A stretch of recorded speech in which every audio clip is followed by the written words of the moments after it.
In just a moment, we will bring you With Cradle and Clock, starring Herbert Marshall on the Cavalcade of America.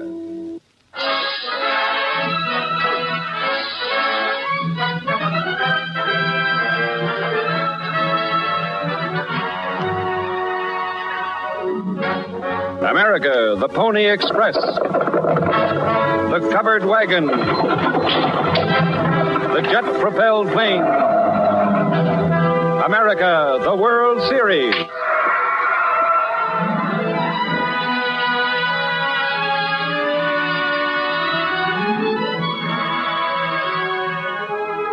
America means skyscrapers and haylofts, the ping of a pioneer's flintlock, and the rat-a-tat of the riveter's machine.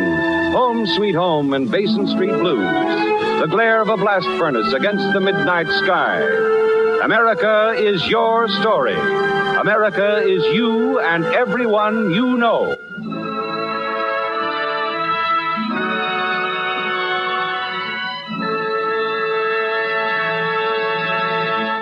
And now, starring Herbert Marshall in With Cradle and Clock on the DuPont Cavalcade of America.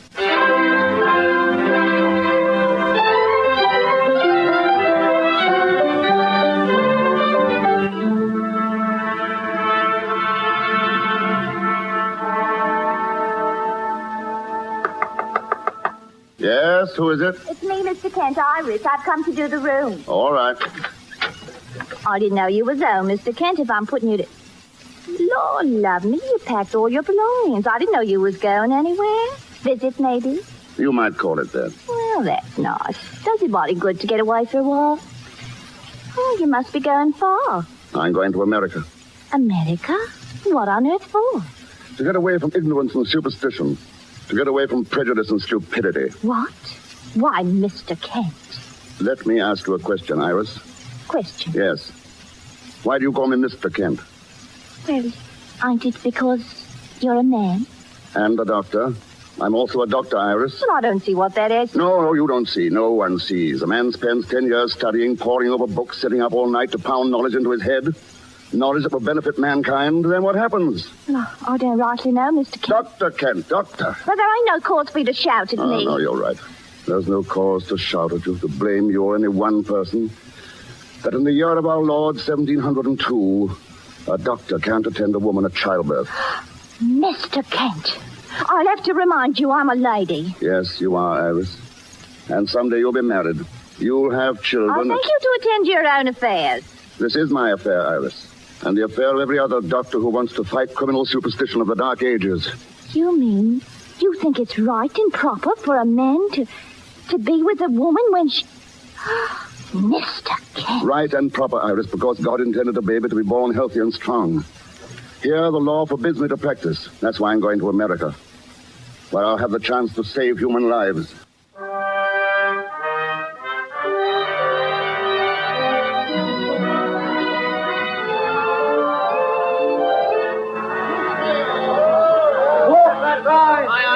All passengers on deck. Well, Mr. Kent, this is New York.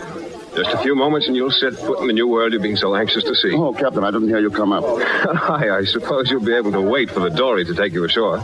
Did I seem that anxious? Aye, and more. You've looked forward to this, haven't you? More than anyone knows. Smell that, Captain? Oh, what? Freedom. Opportunity. Oh, it smells more like tar and spices to me. Oh, you're a cynic, Captain. And you, Mr. Kent? Perhaps an idealist. Admirable, but hardly profitable. I wasn't thinking of profit, Captain. Not in terms of pounds, shillings, and pence. Then my head's harder than yours, Mr. Kent. What other profit is there? The profit for humanity. For mankind. You see, sir, an idealist must also be something of a fanatic. Captain, my wife. Oh, easy, My wife, sir. Captain. Easy now. What's the trouble? You must call a midwife, sir. The excitement of docking. My wife. A baby? Yes. Oh, then why didn't you say so? Bosun. Aye, sir. Skip ashore and fetch a midwife. Quick now, and hoist the emergency flag. Aye, sir. Captain, will it take long? A few minutes, and meanwhile, you'd better get back below to your wife. All right, but hurry. Please hurry. Captain, perhaps I can help. You? I'm afraid not, Mr. Kent. This calls for a midwife. I'm a graduate physician from the maternity clinic of Morisot in Paris. Maternity? A man midwife? No, not a midwife. An obstetrician. Captain, we're wasting time. That poor woman below... I've never heard the like of it. No, it's impossible. Captain, it's not impossible. Please take me below to that woman. But for a man to be present at a time like this is unheard of. This is an emergency. I don't think the baby will observe the formalities. All right, Mr. Kent. But it's up to the woman and her husband to decide. Come along.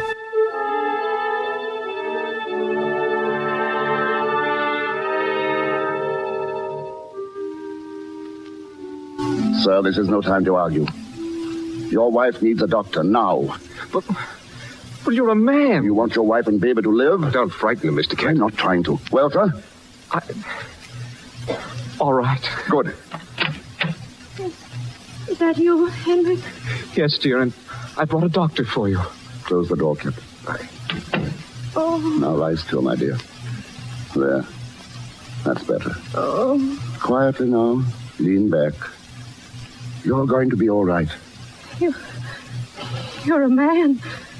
Henrik. I'm here, Hetty. I'm here. Captain, get all the hot water you can carry. Clean sheets, pillowcases. Hurry. Aye, I'll have someone bring them. Henrik. The midwife. I need her now. It's all right, my dear. I'll take care of you. Oh. She's ashamed, Mr. Kent. I know, but you... Oh, Captain, Well, who are you? Who am I? I'm Grandma Van Houten.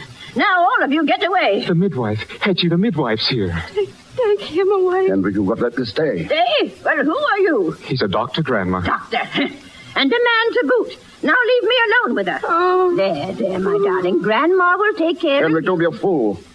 Don't let this ignorant old woman meddle. Ignorant? Why, you young fool. What do you know about babies? What do you know about women? Get out. I will not.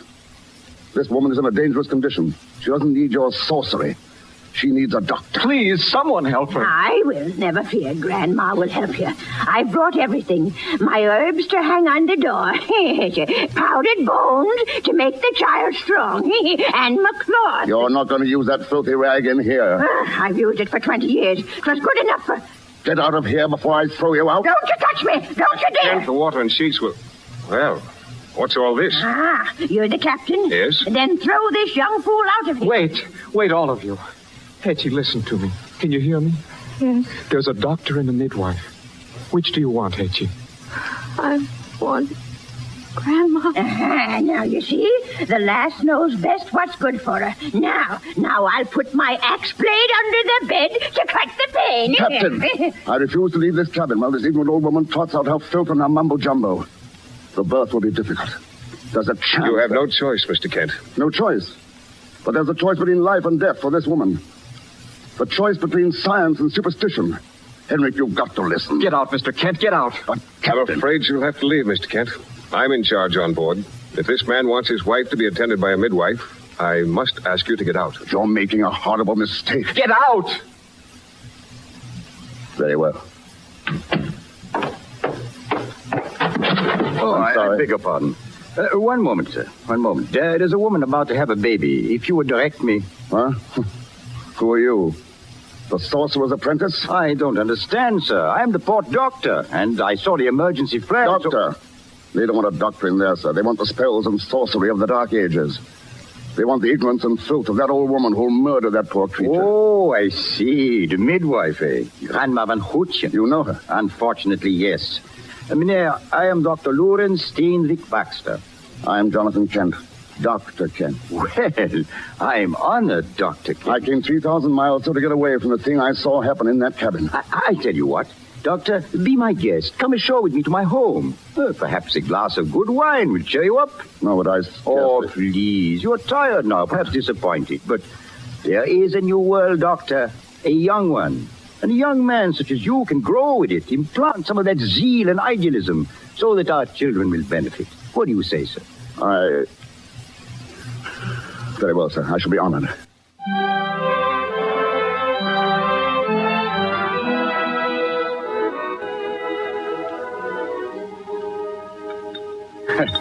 So you studied for 5 years at the University of Leiden. Anatomy and physiology. Then 5 more years with Morisot in Paris. You worked in the maternity clinic there, yes? I delivered more than 100 healthy children there. Then... I will finish it for you. Then you went out into practice and discovered that the laws of the old world prevented a man from practicing obstetrics. Yes? Exactly. So I came to America. To find law on your side, but the people against you. Yeah, meneer. So it is. You sound a little disillusioned yourself. Dr. Kent, I'm older than you. At one time, I had the enthusiasm, the ideals of youth, just as you have. But I learned a great lesson. A lesson? What? That one cannot fight what is traditional with people. Take away their superstitions and their old wives' beliefs, and they accuse you of heresy. But this isn't heresy. It's science and knowledge. If we admit we cannot fight this witchcraft, then we've failed as doctors. We can do other things as doctors. I know. But I want to bring children into the world, and I'll fight for it, Dr. Baxter. As hard as I can and as long as I can. Your health, sir. Lorenz, Oh, I'm sorry. I did not know you had a guest. Oh, Rosalie, please come in. And Janet. Good evening, Father. My dear, this is Dr. Jonathan Kent. Dr. Kent, my wife, Rosalie. It is my honor, madam. Welcome to our home, sir. Janet, Dr. Kent, my daughter, Doctor. Miss Baxter. It's so nice to have you here, Doctor. Sit down, my dears, please. Are you going to stay in New York, Doctor? There's room for another doctor. Many more. But I'm a specialist. Really? What do you specialize in, Dr. Kent?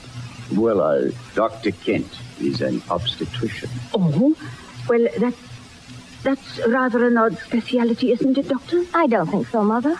There's certainly nothing odd about babies. Janet. Please, Mother, what's shocking about babies? But, my dear. Oh, Rosalie, don't be foolish. I'm not. But, well, why do you choose that, Dr. Kent? because I believe a baby has a right to be born healthy and strong. I agree with you. Why shouldn't a man be an obstetrician? Because he is a man. You see, Dr. Kent, prejudice in my own home. It's nothing of the sort, Lorenz. I was thinking of Dr. Kent. Of me, madam? In what way? I'll tell you, Doctor. Mother means that the law won't keep you from practicing your specialty here, as it did in Europe. But something else might. Prejudice. I'm afraid you'll find women much the same here. Janet, my dear, you seem to have grown up suddenly. No, Father, not suddenly. You're just used to me. Well, if you insist on this one branch of medicine, Dr. Kent, it'll be hard. I wasn't expecting it to be easy. Oh, well, the patient? I'll answer it, Lorenz. I have something I must do anyway. Excuse me. Dr. Kent, do you really mean to open an office as an obstetrician? I do. When you get hungry, the home of the Lorenz Steinweg Baxters is yours. Thank you. And Dr. Kent, please don't let them discourage you. After coming 3,000 miles... Lorenz, it was a message for you. Oh, what is it? A report. A young woman died on board ship in the harbor. Was her name Hetty? Why, yes, that was her name. But how on earth did you know? I knew it hours ago. You see, Dr. Baxter. I have seen for a long time. But it was not your fault. Not at all. There was nothing you could do. You attended her, Dr. Kent? No. Ignorance, superstition, and the Dark Ages attended her. Grandma Van Goetjens. Oh, don't feel too badly, Dr. Kent. There was nothing you could do. Nothing you can do. Madam Baxter, I was raised an orphan because of midwife's ignorance, lost my mother at birth. If the Grandma Van Goetjens go, and in their places come medicine and science and cleanliness, we shall have more mothers and children who will live.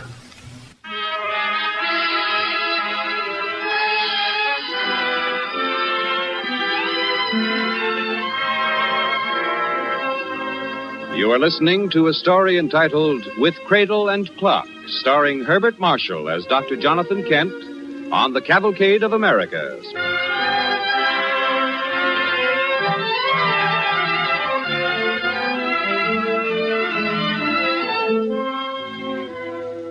As the second part of our story opens, Dr. Jonathan Kent has come to America to find freedom of opportunity. This he does find. But he learns that the prejudice of the people against his specialty, obstetrics, is as strong as it was in the old world. Just now, we find him in the Baxter living room, while Janet plays.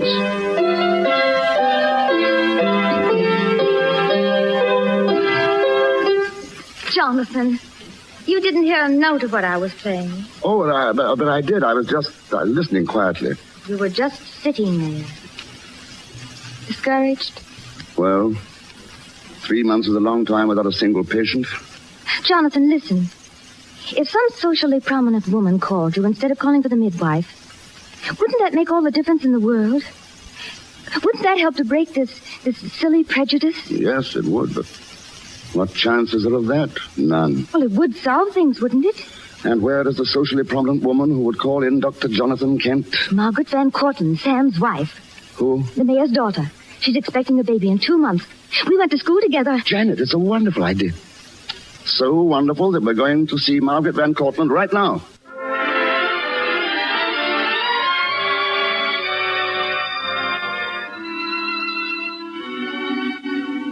It was really very sweet of you to call, Janet, and to bring Dr. Kent. I've enjoyed the evening so much. And, Doctor, I want to wish you every success. I don't want to sound like a pessimist, but I do think that what you're trying to do is, well, hopeless. But, Margaret, please do come again, Janet, very soon. And you'll come again, too, Dr. Kent, won't you? I shall be delighted. Good night. Good night, Margaret. Good night, Mrs. Van Cortlandt.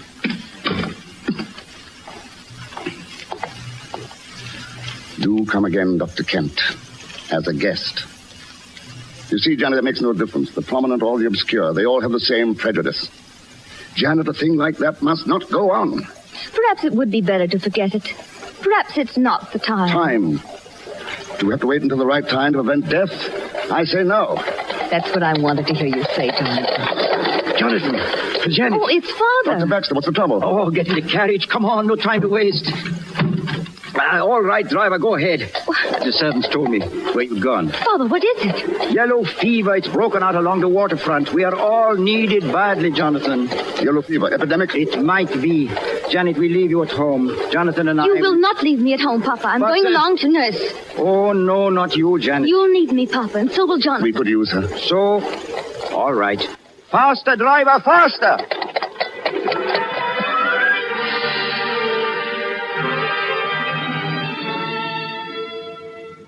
15 more cases in 5 days. Jonathan, we must hurry. Yes. Janet, sleeping potion for this man. Keep him covered. All right, Dr. Baxter, let's go.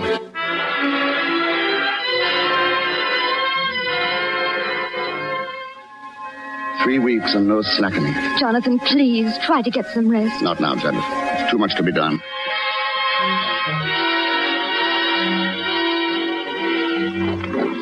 This the last stop, Dr. Kent? The horses are about worn out, not to mention me. Last stop, keep going, man. We've just started for tonight.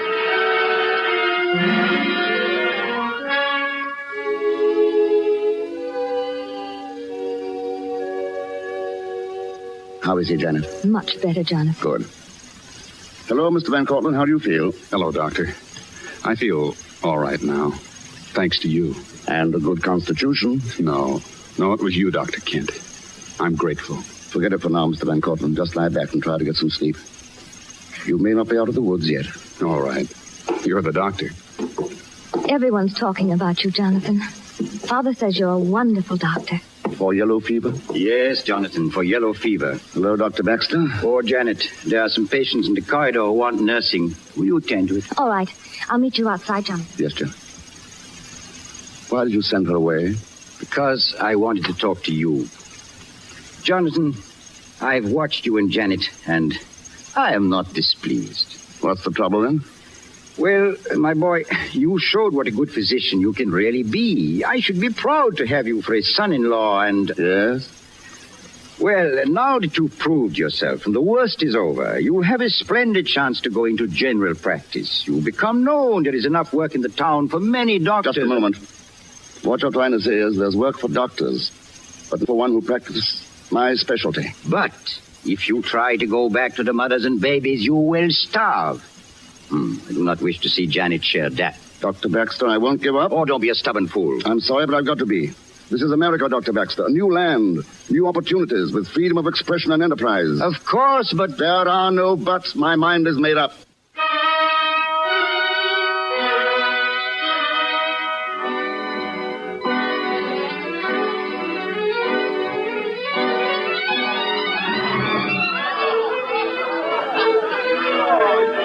Jonathan, Please try to cheer up. I'm sorry, Janet. Was I looking so sad? A little, yes. Oh, look at the people celebrating the end of the epidemic. It's like coming out of a prison into the light. All right, darling. May I have the next dance? And everyone asked. The mayor! The mayor! Has anyone seen the mayor or Mr. Van Cortlandt? Yeah, what's the matter? It's Mrs. Van Cortlandt. It's the baby. All this excitement and noise. Who's with Mrs. Van Cortlandt? No one. I had to leave. You left her alone? Well, I had to. Everyone else is here. Janet, come with me. Come on, hurry.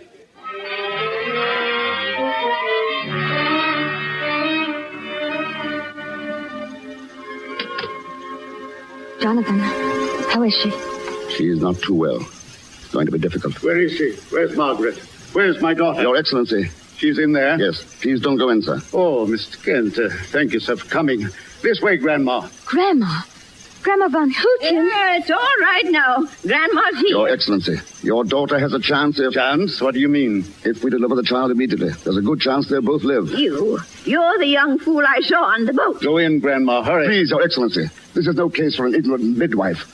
I tell you, your daughter needs everything that medical science can give her now. There's no place for a man in here, Mr. Kent. As Margaret's father, I order you to leave. As Margaret's husband, I want you to stay. Sam, thank heaven you've come. Sam, have you lost your mind? Sending a man in there... I'm at a sending time- a doctor.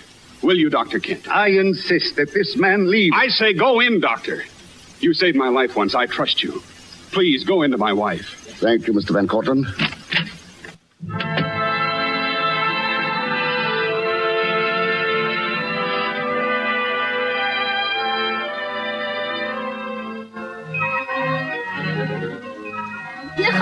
Oh, no, Jonathan. You can't put the books way off in that corner. Why not? Because the room looks empty enough as it is. Jonathan, we don't have enough furniture for our new home. Janet, come here. Look. A cradle and a clock. Those are enough to build a country. That's the way this country was started. With the cradle to shelter new life, and the clock to breed new minutes for the centuries to come. You have won your battle, Jonathan. And you have faith in those who will come after. And faith in America.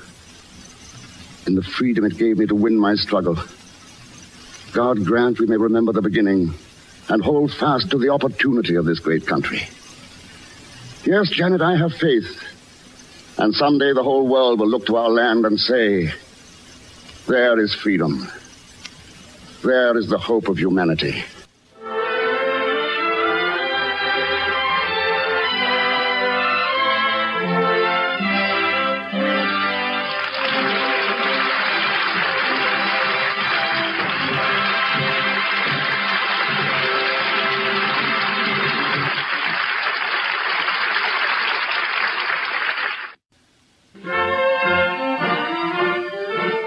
The music for tonight's DuPont Cavalcade was composed and conducted by Robert Armbruster. Our Cavalcade play was written by Bernard Dreyer, based on a book of the same title by Nude Stoneman.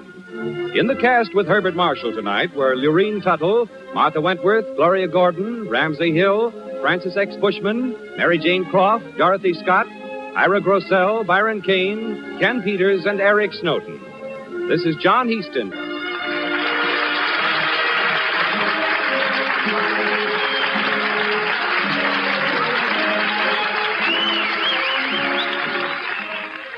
The Cavalcade of America came to you from Hollywood. This is NBC, the national broadcasting company.